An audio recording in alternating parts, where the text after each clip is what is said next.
Boa noite, meus irmãos. Vamos abrir as nossas Bíblias em Jonas capítulo 4, seguindo aí a nossa exposição no livro do profeta Jonas. Já caminhamos bastante, caminhamos aí 3 capítulos já no livro do profeta Jonas, entendemos o contexto, entendemos o que aconteceu com o profeta, entendemos a relação do profeta com Deus, vimos algumas questões exegéticas, vimos como este livro é um livro diferente dos demais profetas, é o único profeta que prega para gentios, na verdade não que prega, mas que é enviado a uma nação não judaica. Todos os profetas, eles se dirigem a Israel primariamente, em algumas situações se dirigem a nações pagãs, mas nenhum profeta até então havia sido enviado a uma nação pagã, especialmente a uma nação que era inimiga de Israel de maneira tão direta. E vimos por que Jonas não quis ir pregar. Vimos que ele sentiu uma certa indignação a respeito dos atributos de Deus, especialmente o atributo da misericórdia. Jonas não achava conveniente que Deus perdoasse nações que não eram necessariamente parte das promessas iniciais feitas, especialmente à nação de Israel, por intermédio do patriarca Abraão. Sendo assim, Jonas tenta desobedecer, Deus vai atrás de Jonas, não permite que ele desobedeça, ele é lançado no mar, o peixe engole Jonas, Jonas então se arrepende, ora a Deus, Deus faz com que dá ordem para o grande peixe para que vomite Jonas novamente na praia, e Jonas então é enviado a pregar a Nínive. Ele prega uma mensagem curta, ainda em 40 dias Nínive será subvertida, e, para o assombro de Jonas, a cidade inteira se converte.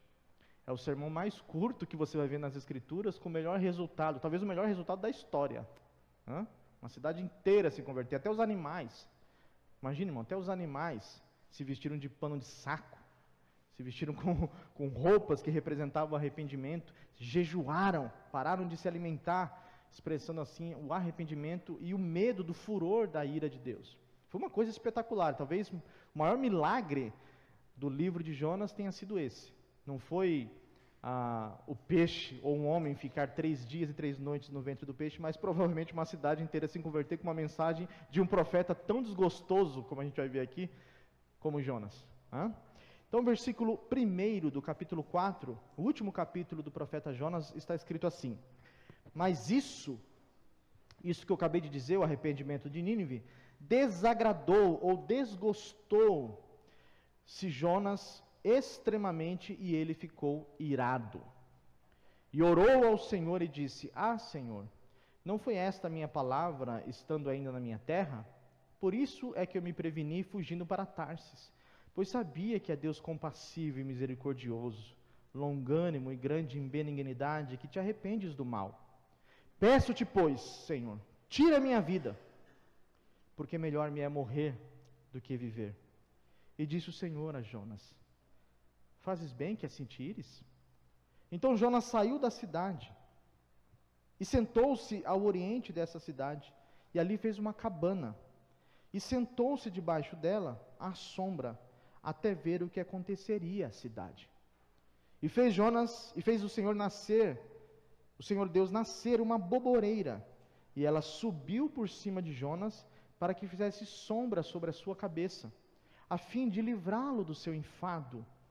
E Jonas se alegrou em extremo por causa daquela boboreira. Mas Deus enviou um verme no dia seguinte, ao subir da alva, a qual feriu a boboreira, e esta se secou. E aconteceu que, aparecendo o sol, Deus mandou um vento calmo e oriental, e o sol feriu a cabeça de Jonas, e ele desmaiou, e desejou com toda a sua alma morrer, dizendo: melhor me é morrer do que viver. Então Deus diz mais uma vez a Jonas: fazes bem que assim te ires, por causa da aboboreira? E ele disse: faço bem que me revolte até a morte, é justa a minha ira. Então disse o Senhor: tiveste tu compaixão da aboboreira, na qual não trabalhaste, nem a fizeste crescer, que numa noite nasceu e numa noite pereceu, e eu não hei de ter compaixão da grande cidade de Nínive, em que estão mais de 120.000 pessoas, que não sabem discernir entre a sua mão direita e a sua mão esquerda, e também muitos animais? Senhor, apenas a leitura desse texto já fala aos nossos corações, Senhor. Já nos ensina muito a respeito de quem nós somos, de como agimos e de como o Senhor é e de como o Senhor age. Nós vamos gastar um pouco, Senhor, de alguns minutos, algum tempo, meditando aqui nas Escrituras. Pedimos a Tua ajuda, Senhor, pedimos o Teu auxílio, pedimos a Tua iluminação, para que leiamos e entendamos esse texto conforme ele está escrito, e façamos aplicações e entendamos a significância dele para as nossas vidas, de maneira que nós sejamos transformados, Senhor. Não a nós, mas ao Teu nome da glória, Senhor. Fala conosco. Que todos nós venhamos a desaparecer aqui, e o Teu Filho Jesus cresça, sempre abundantemente na exposição da Sua palavra. Dá-nos ouvidos para ouvir, Senhor. Dá-nos ouvidos para ouvir. Assim que oramos em nome do Senhor Jesus. Recentemente, meus irmãos, eu estava passando no Instagram, os meus dedos, como a gente costumeiramente faz, e eu vi um anúncio que me chamou muito a atenção. O anúncio era daquela plataforma de streaming chamada Prime Video. E, obviamente, por se tratar de uma plataforma de filmes, o anúncio era de um filme estava sendo anunciado e apresentado. E a cena que foi cortada, o recorte ali, mostrava uma mãe com a sua filha no avião, e ao lado delas um homem, que parecia estar bem tranquilo, acomodado em sua poltrona, estava sentado ao lado da janela, comendo o seu salgadinho. A mãe, então, interrompe o sossego daquele rapaz com o seguinte pedido: desculpa. Ela toca nos ombros dele e diz: desculpa, você trocaria esse lugar agora, na última parte do voo? E aponta para sua filha dizendo: ela adora olhar pela janela nessa hora que o avião pousa, sabe? Ela tem esse costume, ela ama isso. Isso, de alguma maneira, ajuda a acalmá-la na hora do pouso.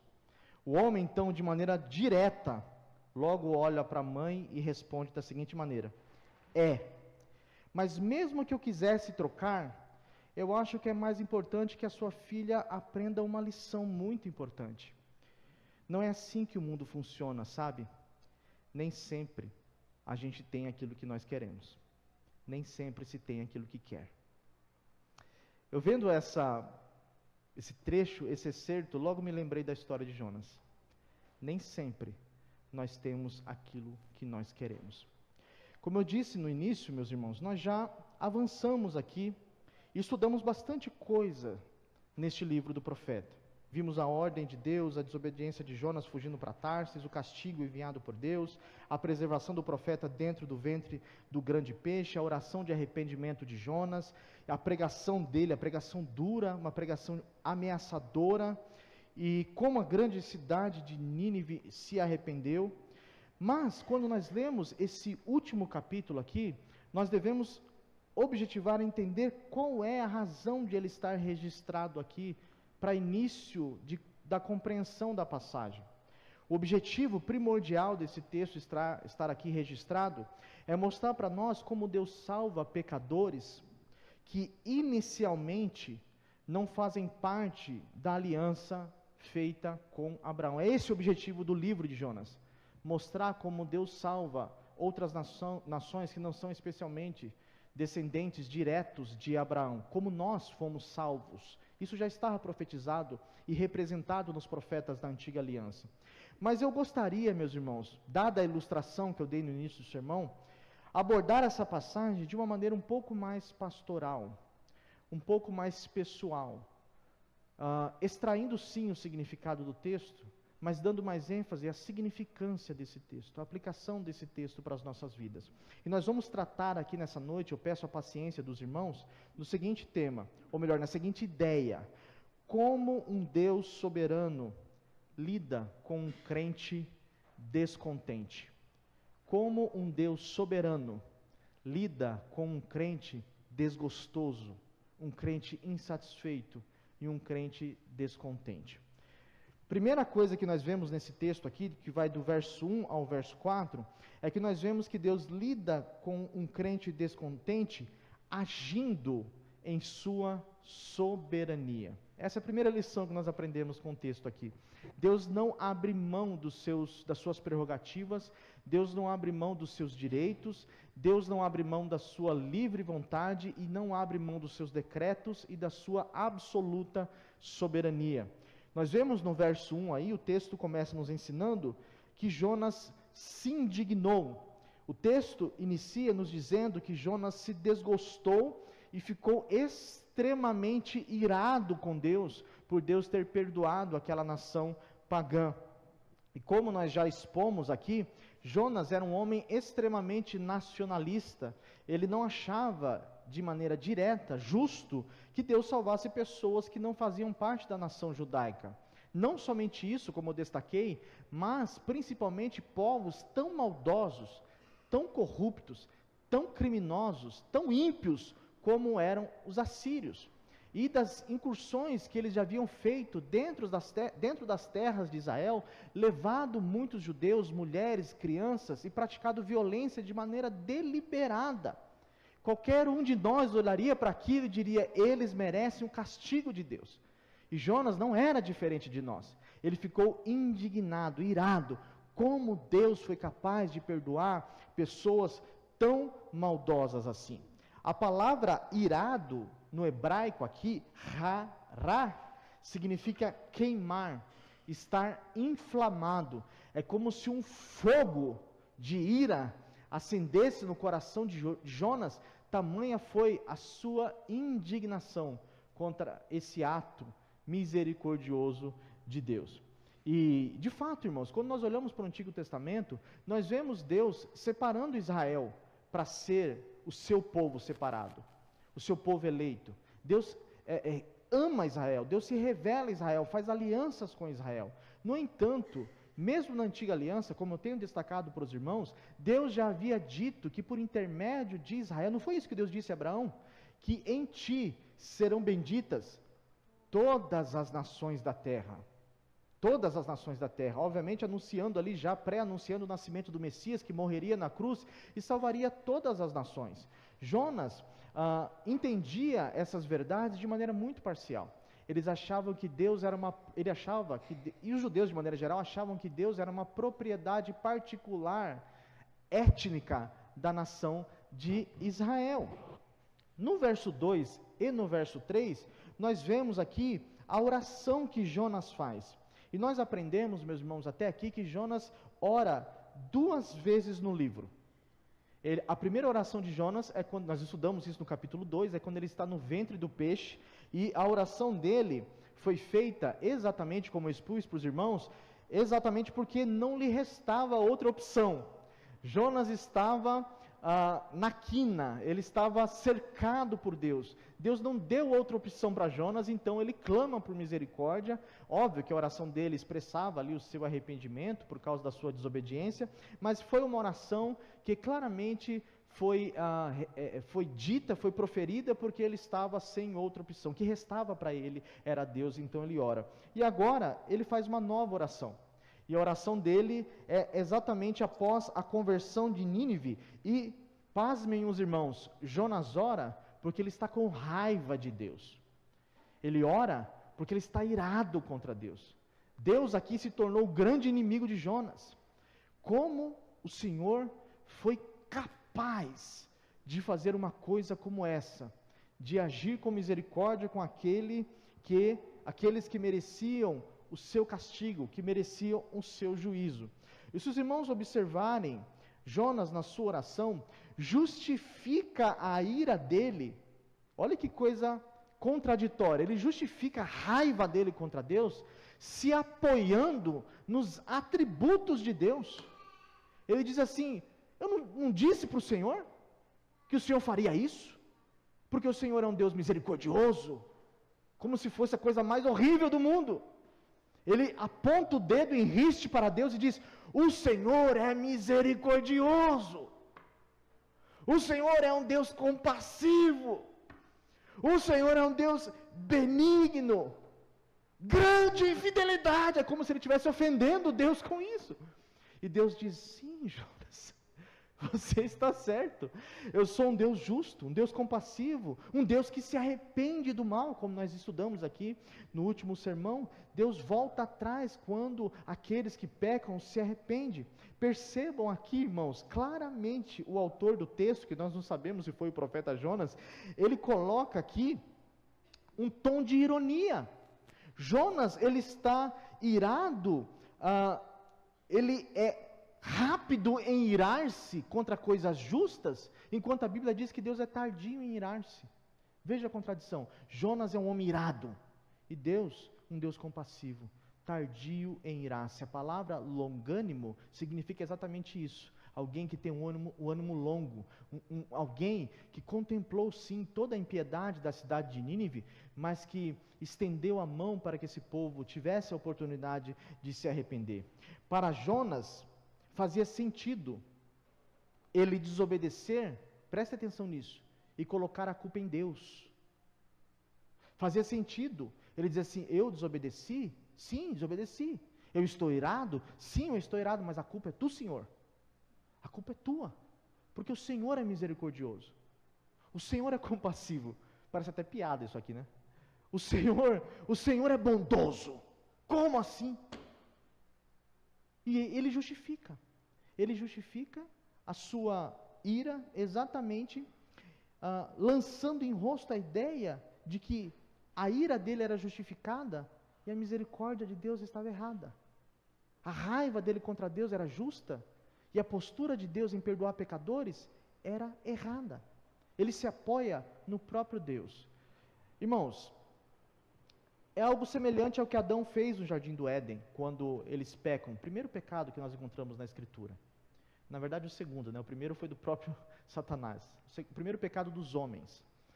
Quando Deus confronta Adão, o que ele fala? Foi a mulher que tu me deste. Se o Senhor não tivesse me dado ela, nada disso teria acontecido. Você já fez isso, irmãos? Já olhou para Deus e disse assim: tudo bem, eu errei, mas o Senhor poderia ter evitado. O Senhor poderia ter feito diferente. O Senhor poderia não ter colocado aquele colega de trabalho do meu lado. O Senhor poderia me fazer um homem rico. Assim a pobreza não seria uma tentação para mim. O Senhor poderia me dar saúde. Assim essa doença que me atormenta não seria motivos de grandes tentações para mim. De ira às vezes, de insatisfação, de raiva. O Senhor poderia fazer as coisas diferentes. Irmãos, nós estamos cometendo, quando fazemos isso, e não vem dizer que você não faz, porque todos nós fazemos, eu vou colocar uma hashtag no Instagram. Todos nós somos Jonas, hashtag todos nós somos Jonas. Porque todos nós fazemos isso. Nós culpamos a Deus.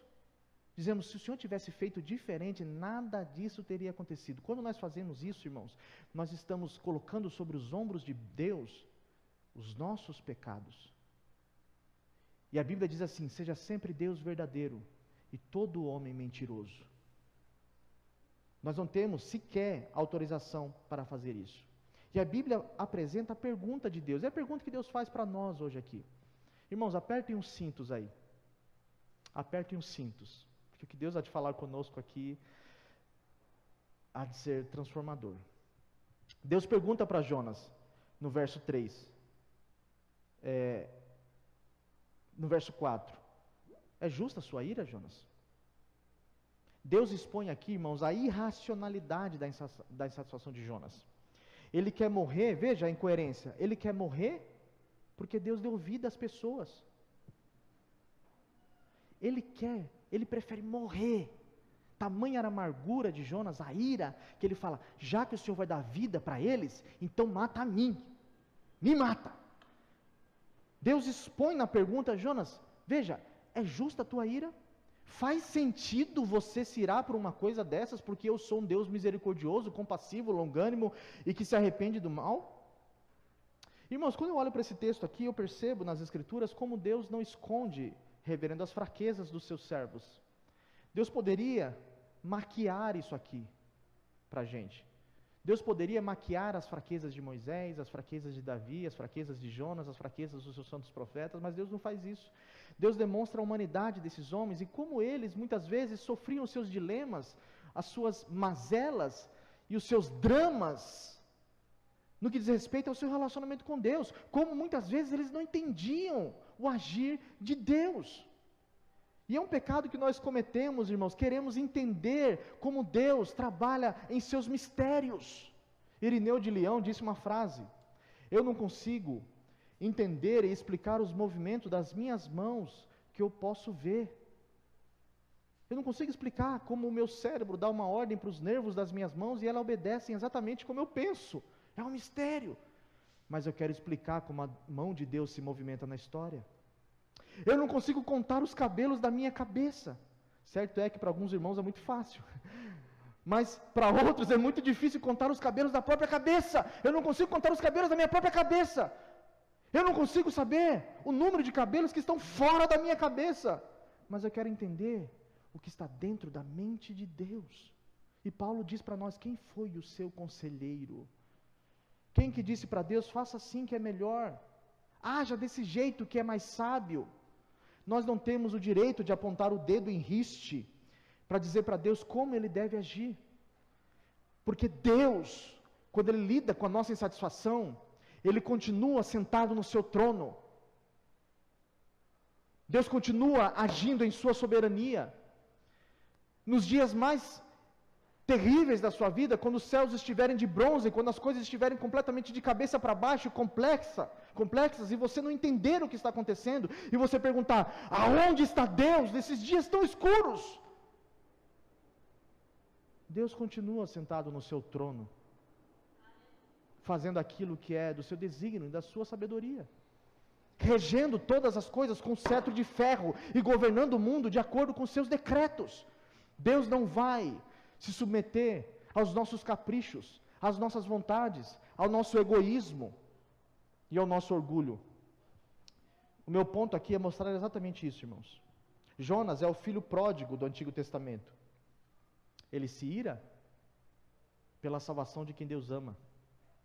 Mas deixe-me contextualizar isso. Hoje em dia, e talvez aqui seja a parte mais prática desse primeiro ponto, hoje em dia, infelizmente, existe uma concepção errada a respeito de quem Deus é. As igrejas estão envenenadas. Lamentavelmente. Basta você passar no feed do seu Instagram ou ligar para assistir um culto das igrejas pós-modernas no YouTube e você verá o tipo de Deus que estão ensinando por aí. Um Deus que as pessoas estão ameaçando Ele. Um Deus que se coloca em posição fetal, se submetendo aos decretos dos homens. Um Deus que submete a maldição ensinada pelo diabo, chamada livre-arbítrio, em que as pessoas dizem para Deus se elas querem ou não querem alguma coisa. Um Deus se humilhando para que as pessoas o aceitem. Um Deus que está parecendo mais um homem efeminado do que o Deus soberano, expresso nas páginas das Escrituras, que não se submete aos caprichos humanos. O Deus da Bíblia, irmãos, não é um Deus que se sente obrigado a fazer as nossas vontades. E isso não é coisa do Antigo Testamento, porque existe uma teoria também aí, que dizem que o Deus do Antigo Testamento era um Deus carrancudo, irado, bravo, e que no Novo Testamento ele fica o Deus que leva as ovelhinhas dele para beber água no Rio Jordão. Ele se torna quase, um bobo da corte. O Deus do Novo Testamento foi o Deus que, depois de João Batista, olhem aqui para minha gravata fictícia. O Deus que olhou para João Batista, depois que João Batista pregou para Herodes e ele foi preso, João Batista, que disse, no dia do batismo de Jesus, que ele era o Cordeiro de Deus. Lembram-se da cena? João Batista batizando os judeus, de repente aparece aquele homem franzino, com as alparcas empoeiradas, a fronte suada, os cabelos longos, cansado, talvez com fome. E João chamando todos aqueles judeus de raça de víboras, quem vos ensinou a fugir da ira futura? Caninana, surucucu, Que mais? Jiboia! Falando o nome das serpentes ali, de repente aparece aquele homem, e ele não chama ele de cobra, ele aponta o dedo e diz: eis o Cordeiro de Deus, que tira o pecado do mundo. Todos os judeus olham, quando eles olham, ele vê um homem normal. Oh, cadê o Cordeiro? Quando João coloca Jesus na água para batizá-lo, a Bíblia diz que uma voz diz: esse é o meu Filho amado, em quem a minha alma tem grande prazer. Ele ouve a voz de Deus, ele diz que Jesus é o Messias, ele ouve que Deus dizendo que Jesus é o Messias, e depois o Espírito desce em forma corpórea de uma pomba, e ele vê o Espírito testificando e autenticando o ministério messiânico de Jesus. Ele vê, ele ouve e ele fala que Jesus é o Messias. Uau, que herói! Agora João está na prisão. No meio talvez de insetos peçonhentos, na solidão da noite. Talvez uma vela ou talvez nada iluminasse aquele cárcere frio, fétido, abandonado. E ele ouve falar, talvez por visita dos seus discípulos, que Jesus está curando lá fora, fazendo sinais lá fora, milagres. E ele manda perguntar: vão até Jesus, por favor, e perguntem para ele: és tu o Messias que havia de vir? Ou nós temos que esperar outro? Onde está o João Batista corajoso que estava pregando: raça de víboras, eis aqui o Cordeiro? Agora, no dia mau, a dúvida o abate, a solidão pesa sobre os seus ombros, e a angústia lhe pesa no coração. E ele então pensa: será que ele é realmente o Messias? A notícia chega até Jesus. Olha que coisa interessante, irmãos. Jesus pega um cego, toca nos olhos do cego, e o cego volta a enxergar e sai glorificando a Deus. Jesus pega, toca na perna do coxo, o coxo levanta, sai andando, sai sapateando no poder de Deus. Só não falou em línguas porque o Espírito Santo não tinha descido ainda. Jesus toca na língua do mudo e o mudo volta a falar. Os milagres começam a acontecer, sinais e maravilhas. Aos pobres é anunciado o Evangelho. E quando os discípulos pensam: agora ele vai sair daqui correndo, vai parar tudo e vai lá estourar aquelas cadeias que estão prendendo João, e vai libertar João, e João vai voltar a pregar com toda aquela autoridade. Jesus se dirige aos discípulos de João e diz: avisem João que os cegos vêm, os coxos andam, os mudos falam, os leprosos são purificados e aos pobres é anunciado o Evangelho. Ok, mas o senhor não vai lá? Irmãos, vocês conhecem o fim da história. João morre com a sua cabeça decepada, colocada em uma bandeja de prata. Esse é o Deus da Bíblia. O Deus que não faz aquilo que você quer. Deus não vai fazer o que você quer. Deus vai fazer aquilo que Ele quer. Ok? E se Ele quer que você fique numa prisão, se Ele quer que você fique doente, se Ele quer que você fique desempregado, se Ele quer que você sofra perseguições, você vai passar por isso. Não adianta chorar, dar murro no ar, plantar a bananeira na igreja, desviar da igreja, falar que o pastor prega uma mensagem dura demais, mudar de igreja. Não adianta ficar bravo, insatisfeito, orar, oração imprecatória. Esses dias eu ouvi, pastor, um filho do cão com a pomba gira, ensinar por aí que a gente tem que perdoar Deus. Você precisa perdoar a Deus. Eu falei: da onde ele tirou essa maldita ideia? Deus não precisa do seu perdão. Deus está bem tranquilo no céu, fazendo aquilo que lhe apraz. Deus está bem tranquilo no céu, fazendo aquilo que é a sua perfeita vontade, porque a minha Bíblia ensina: operando Deus, quem impedirá? Quem pode barrar a mão de Deus quando Ele quer salvar um pecador? Queira você ou não, queira a igreja do Jaguar ou não, se Deus quiser fazer, Ele vai fazer. Se Deus não quiser fazer, Ele não vai fazer. Se Deus fizer, Ele é Deus. Mas se Deus não fizer, Ele continua sendo Deus. Posso ouvir um amém? Esse é o Deus da Bíblia, irmãos. Você já teve ressentimento de Deus? Por Deus não fazer aquilo que você quer? Como você lida quando Deus abençoa o seu inimigo? Como você lida? Olha aqui, irmãos. Como você se comporta quando Deus dá para o ímpio e não dá para você? Como você se comporta quando Deus dá para quem está do seu lado? E você conhece a vida do fulano. Você sabe que é treva pura. Você sabe que ele é assírio, ele é ninivita, ele é ímpio, ele é mau. Ele é perseguidor da igreja, ele é blasfemador, ele é ruim. E você vê Deus estendendo a mão para ele. Como que você age? Como o filho mais velho? Ah, Senhor, como o Senhor é capaz de fazer uma coisa dessa? Eu sou muito menor do que ele. Nada, você é como um fariseu hipócrita. Porque o que você merece é o juízo de Deus, é isso que nós merecemos. Precisamos aprender lições como essa, irmãos. Lições simples das Escrituras. De um Deus que faz aquilo que Ele quer. O segundo ponto vai do verso 5 ao verso 9, que Deus ensina também na sua soberania. Veja o versículo 5 aí, Deus ensina na sua soberania. No versículo 5 mostra a expectativa de Jonas.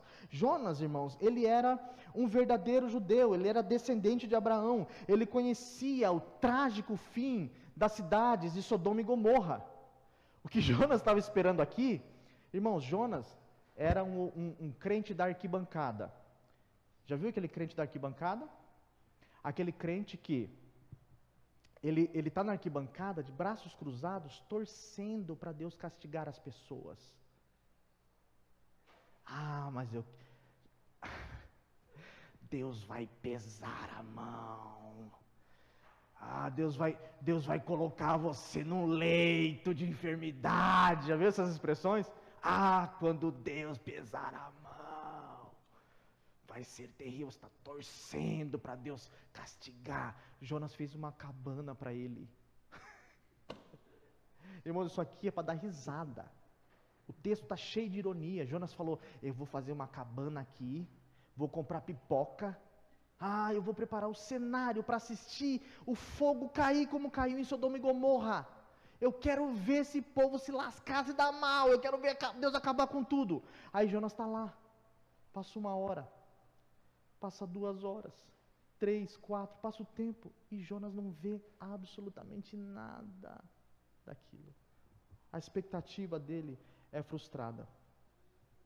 Do verso 6 ao verso 8, você vai perceber que Deus envia uma boboreira. Olha que coisa interessante, Deus envia uma boboreira que sobre Jonas, para que fizesse sombra para ele, para livrar ele do cansaço, do sol. E o texto diz que Jonas se alegrou. Olha isso, olha a ironia do texto. Jonas se alegrou em extremo,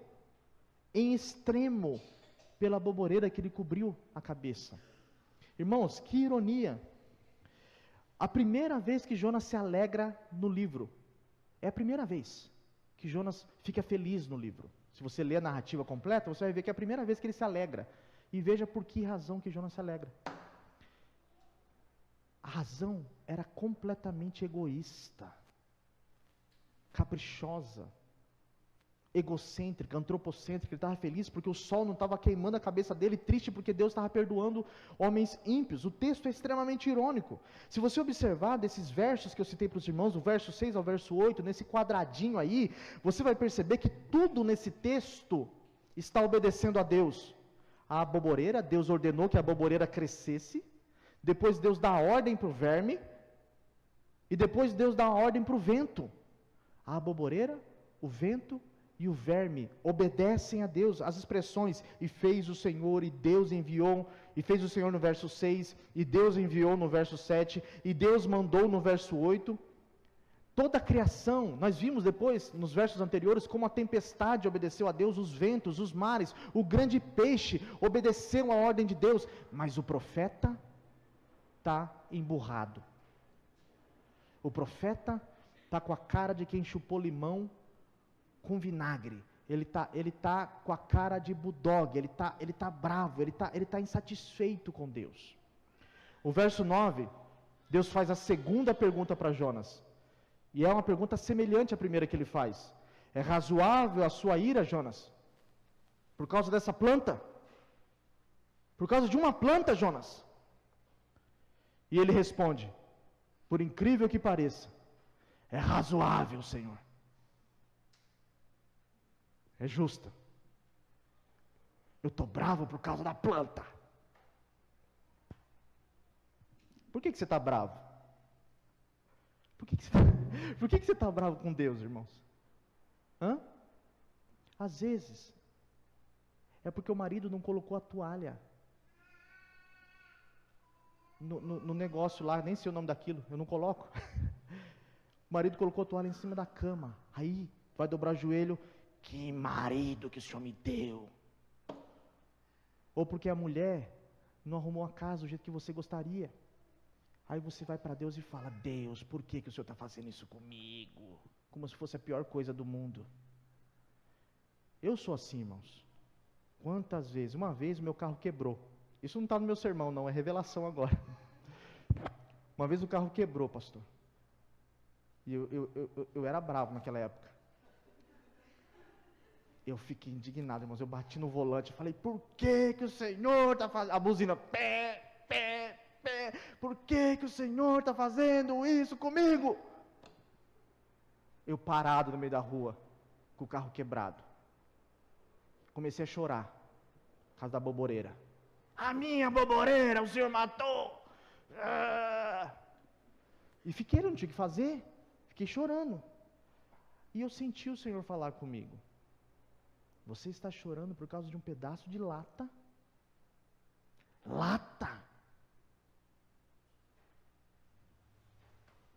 Você está agindo como uma criança mimada, que chora porque não tem o seu gagal, o seu mingau, a sua chupeta. Você está chorando por causa disso, Bruno? Que crente você é? Quando nós olhamos para a Escritura, nós vemos apóstolos sendo açoitados e saindo do sinédrio dizendo assim: nós louvamos a Deus porque nós nos consideramos dignos de sermos açoitados por causa do nome de Jesus. E eu estava chorando por causa de um pedaço de lata. Enquanto o meu Salvador estava com os cravos nas mãos e nos pés, perdoando os seus algozes, eu estou com raiva do meu irmão, porque ele não olhou para mim do jeito que eu gostaria. Crentes fracos, egoístas, mimizentos, cansados,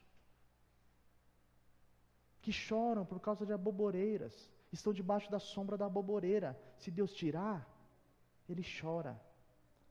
Lembram de Jó, né, irmãos? Não preciso contar a história. Deus tirou tudo. E ele disse o quê? Nu eu saí do ventre da minha mãe, e é nu que eu tornarei para lá. O Senhor me deu, e o Senhor tirou. Bendito, bendito, bendito seja o nome do Senhor. Você pode adorar a Deus nessa noite, não pelo que Deus deu a você, porque Ele pode tirar isso. Deus pode tirar a sua saúde, Deus pode tirar o seu emprego, Deus pode tirar os seus pertences, Deus pode tirar tudo de você. Mas uma coisa Ele não vai tirar: a fidelidade dEle para com a sua vida. Porque nada nos separará do amor de Cristo, nem principados, nem potestades, nem o presente, nem o porvir, nem doença, nada nos separará do amor de Deus que está em Cristo Jesus. Se você estiver agarrado à boboreira, você vai sofrer e vai sofrer muito. Se você estiver aos pés da cruz de Cristo, passe a tempestade que passar, passe o vento que passar, passe a luta que passar, passe a dor que passar, o problema que você enfrentar, nada vai poder te abalar. Você será um crente invencível. Eu sempre falo isso para os jovens: nós estamos acima dessas coisas. Jonas era muito cabeça dura, irmãos. E eu fico admirado aqui, já partindo para o final, como Deus foi complacente com Jonas. Irmãos, talvez se você estivesse no lugar de Deus aqui, você tinha acabado com a raça de Jonas. Se eu estivesse lá, Jonas estava perdido na minha mão. Mas Deus vai lá e fala com Jonas 3 vezes. fora o contexto que a gente já aprendeu até aqui. Que complacência! Imagine se Deus nos tratasse conforme os nossos pecados, irmãos. Se Deus nos tratasse de acordo com o nosso egoísmo, ira, rancor, mágoa. Deus é muito complacente com esse profeta cabeça dura, que era Jonas. Um teólogo chamado Charles Feinberg diz o seguinte, ele acentua o fato de Deus permanecer tão paciente com Jonas, que Deus não usa sequer uma palavra de censura, de repreensão ou de castigo em sua abordagem. Deus não ameaça Jonas em nenhum momento. Deus sempre é complacente com ele, como está sendo complacente conosco aqui. Deus está nos ensinando, falando conosco. Veja, irmãos, aqui fazendo uma contextualização, para os irmãos não entenderem esse texto de maneira tão distante. Observem aqui como Deus ensina Jonas. Como que Deus ensina Jonas aqui? Através das circunstâncias, através da boboreira, através do verme, através do vento. Por que isso é importante nós destacarmos? Porque existe também uma teologia por aí que quer ensinar que Deus está usando recursos místicos para ensinar as pessoas. Profecias, visões, revelações. Não é isso? Tem pessoas que vão atrás de profetas. Esses profetas estão enriquecendo às custas de pessoas ingênuas, pessoas indoutas, mal instruídas na palavra. Em nenhum momento você vê Deus ensinando Jonas aqui através de algo místico. Deus usa circunstâncias. E nós precisamos aprender, irmãos, não fique esperando que um anjo do céu vai descer com uma espada de fogo na mão, dizer assim, diz o Senhor para você. Se arrependa dos seus pecados. Sabe como é que Deus vai fazer isso? Usando o pastor, usando o irmão Bruno, usando a escola dominical, usando as lutas da sua vida, usando as dificuldades que você enfrenta, usando as circunstâncias, porque Deus fala por intermédio das circunstâncias. O reverendo Augusto Nicodemos tem uma frase dele que é sensacional. Ele diz o seguinte: o grande desafio da espiritualidade é você continuar crente, sem sentir, sem ver, sem experimentar nada, e ainda dando tudo errado na sua vida. Esse é o desafio da espiritualidade. É você não ouvir, nem sentir nada. Cadê? O Senhor não vai falar comigo? E Deus, olhe para as circunstâncias. Olhe para a boboreira. Se Deus matar a boboreira, é porque Ele está te dando uma lição. Nós sempre perguntamos por quê. Por que isso está acontecendo comigo, Senhor? Por que isso está acontecendo comigo? Olhe para as circunstâncias. Deus está te ensinando através das circunstâncias. Às vezes Deus quer tirar o emprego para ensinar para você lições de dependência, por exemplo. Às vezes Deus te dá uma enfermidade para te ensinar a orar. Não é verdade? Às vezes Deus dá para outra pessoa do seu lado, como eu disse, que você acha que não merece, para te dar lições de humildade. Para mostrar que você também não merece. Olhe para as circunstâncias, o que Deus está fazendo que você não está vendo. Preste atenção no agir de Deus em meio às sombras escuras, porque Deus age na tempestade.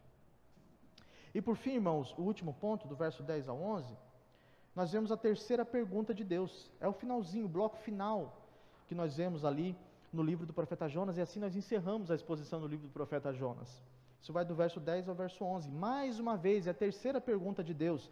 Deus confronta a raiva de Jonas, e se os irmãos observarem, o livro do profeta Jonas termina com uma pergunta, uma pergunta abrupta, de um rompimento muito incisivo, contundente. Deus faz uma pergunta e você não vê a resposta. O livro termina do nada. Nós não sabemos, irmãos, como Jonas respondeu a essa pergunta aqui. Se ele foi convencido dos argumentos de Deus ou se ele continuou irado por causa das ações de Deus misericordiosas contra Nínive. Nós não sabemos.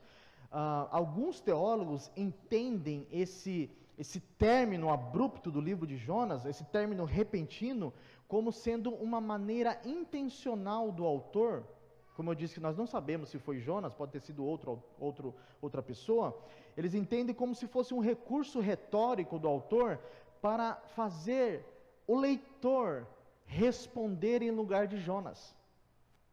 Nós estamos lendo aqui, e nós, naturalmente, quando vemos a pergunta, Deus dizendo para Jonas, Jonas, você teve compaixão de uma boboreira, que não foi você que plantou, não foi você que fez ela crescer, ela morreu, e você tendo compaixão de uma árvore, eu não vou ter compaixão de pessoas que não sabem discernir da mão direita, a mão direita da mão esquerda, e também de muitos animais. Aí a gente fica na expectativa da resposta, e nós logo respondemos. Faz sentido o que Deus está falando. Deus está certo. Deus mostra aqui a incoerência, a incongruência da indignação e da ira de Jonas. E nós devemos aprender com essa última parte aqui, irmãos. Percebam como nessa pergunta de Deus, Deus destaca aqui como Jonas valoriza mais as coisas do que as pessoas. Jonas valoriza mais as coisas do que as pessoas. Ele valoriza mais uma boboreira do que seres humanos. A antropologia de Jonas aqui está equivocada. Ele esvaziou a dignidade do ser humano e supervalorizou a dignidade de uma boboreira.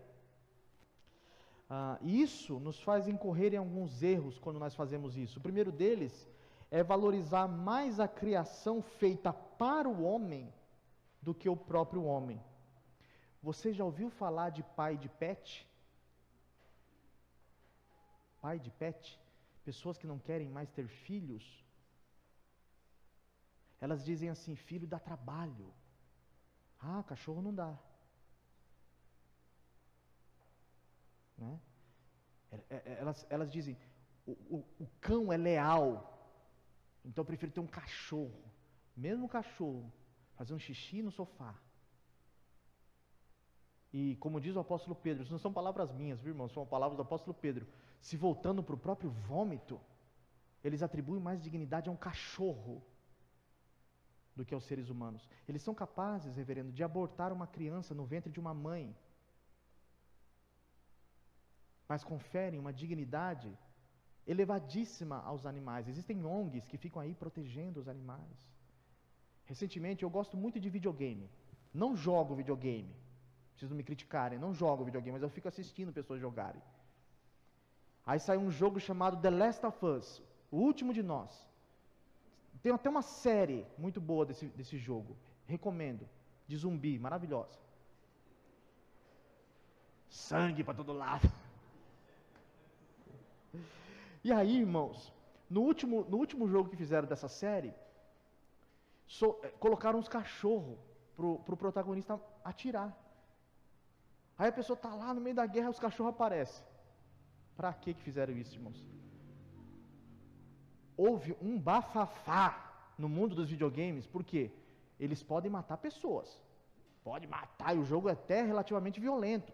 Você mata gente, e mata zumbi, e faz isso, esquarteja as pessoas. Que legal. Mas se atirar no cachorro, como você foi capaz de matar um pet. Como você foi capaz de matar o uau-uau. Como você foi capaz de matar fala o nome do cachorro aí. O cacau.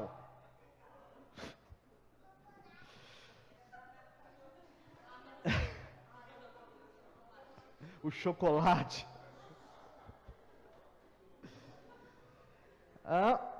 Hoje um crime ambiental, veja, um crime ambiental é punido com muito mais severidade do que crimes contra a vida humana.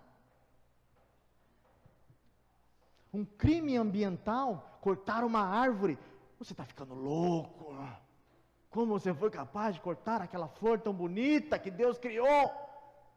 Mas você pode falar mal do seu irmão que é feito à dignidade, à imagem e semelhança de Deus, como diz o apóstolo Tiago. Você pode caluniar, você pode odiar, você pode fazer isso com ele. Mas você não pode cutucar o pet. Cuidado com valorizar aboboreiras em relação a vidas humanas, irmãos. Isso é perigoso. Nós podemos também valorizar bens, realizações,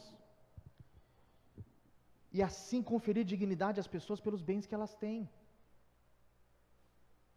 Infelizmente, por causa da teologia da prosperidade, eu já estou encerrando, irmãos, as pessoas, elas conferem dignidade e bênção de Deus àqueles que têm dinheiro. Já viu isso? Esse é abençoado por Deus, que é rico. Na minha igreja, que eu congreguei quando eu me converti, lá no interior, lá na divisa com o estado do Paraná, cidade de Cajati, a terra da banana, deram oportunidade para um pastorzinho que já estava aposentado, bem fraquinho, franzino, colocaram ele em cima do púlpito. Os que precederam antes dele, deram vários testemunhos das bênçãos que haviam recebido de Deus, e todas elas eram financeiras. Um deles chegou a falar assim: irmãos, apareceu R$1.000 na minha conta. Naquela época R$1.000 valia muito. Apareceu R$1.000 na minha conta. A igreja, oh glória, R$1.000. Ele não teve a coragem de entrar ao banco para perguntar se era algum erro do banco, né? Foi Deus. Aí deram oportunidade para o pastorzinho foi lá. Irmãos, fraco já, ele falou: eu gastei a minha vida inteira servindo ao Senhor. Fundei tantas igrejas, tantas congregações. Muitas pessoas foram salvas pela pregação simples do Evangelho. Quando ele falou, Isa, a lágrima chegou a descer. Eu chorei. E fiquei olhando para a igreja, esperando a igreja. Vamos ver a igreja, vai voar agora. Quando falou-se de dinheiro, as pessoas disseram: Deus é bom com essas pessoas. Quando falam-se de bênçãos espirituais, as pessoas se calam. Porque a dignidade e a bênção de Deus está atrelada a coisas, a bens. E quando nós olhamos para a Escritura, não é isso que nós aprendemos. Nós aprendemos Deus se referindo aos pobres como também dignos da graça de Deus. Pessoas que não têm, às vezes, o que comer, também são alimentados pela misericórdia de Deus. E nós não devemos conferir dignidade, nem a nós, o nosso relacionamento com Deus, pelos bens que nós recebemos. Jesus disse que o valor do homem não está relacionado à quantidade de bens que ele tem. Você pode ser rico e ir para o inferno, como você pode ser pobre e ser extremamente abençoado por Deus. Não cometa esse erro. Deixa eu aplicar essa passagem aqui, irmãos. Você sente alegria apenas na pura vontade de Deus? Você sente prazer, como Jesus, em fazer apenas a vontade de Deus? Tem prazer nisso? Mesmo quando a vontade de Deus entra em conflito com a sua, que eu diria que é na maioria das vezes. Não é verdade? Os meus pensamentos não são os vossos pensamentos. Os meus caminhos não são os vossos caminhos.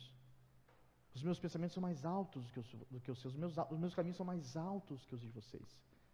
Você sente prazer em pregar para os seus inimigos? Em agradecer a Deus quando Deus abençoa uma pessoa que você não se dá muito bem? Em perdoar aqueles que fizeram incursões na sua terra e devastaram os seus pertences? Prazer em fazer a vontade de Deus, em morrer para si mesmo e viver para Deus. Há pessoas que se alegram na obra de Deus, mas não no Deus da obra. Você gosta do que Deus não gosta e não gosta do que Deus gosta?